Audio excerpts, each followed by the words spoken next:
Well, today Maryland's flags are flying at half-staff in honor of former Governor Marvin Mandel, who passed away at the age of 95 over the weekend.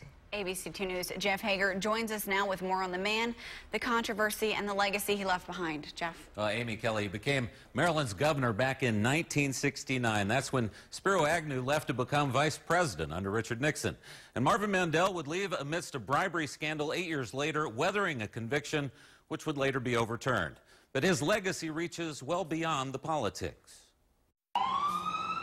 It's the biggest and best trauma center in the world, and it carries the name of R. Adams Cowley. But Baltimore's own Marvin Mandel shared the doctor's vision that made it what it is today. John Ashworth is the interim president at the University of Maryland Medical Center. I think the thing that really started the relationship between Dr. Cowley and Governor Mandel was a crash that severely injured the clerk of the House, and he was brought to shock trauma, and he survived, and he shouldn't have survived, given the state of the art at that time. Mandel spent 6 weeks at Cowley's side watching the miracle unfold, but controversy surrounded the proposed system built around the golden hour, that critical time when doctors can address the trauma before they can actually treat the injuries in a patient.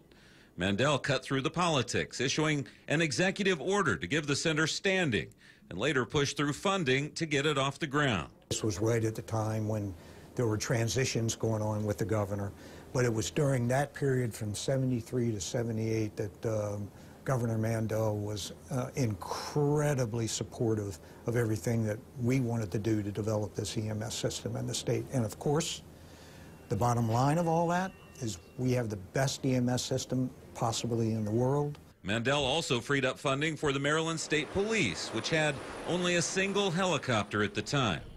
Today, there are 11 medevacs capable of airlifting patients across the state. And Ashworth says it simply wouldn't have been possible without Mandel's help. When we started back in the 70s, the survival rate was like 40%. Now the survival rate is 97%. Might even be higher now. But if you think about over the course of time, we've had hundreds of thousands of people come into shock trauma. Mandel also played a key role in reorganizing the government, building public schools, and developing the subway system, both in Baltimore and in the D.C. suburbs. Jeff Hager, ABC 2 News. And former Governor Mandel will lie in a public state for the viewing at the Maryland State House on Wednesday from 10 until 8.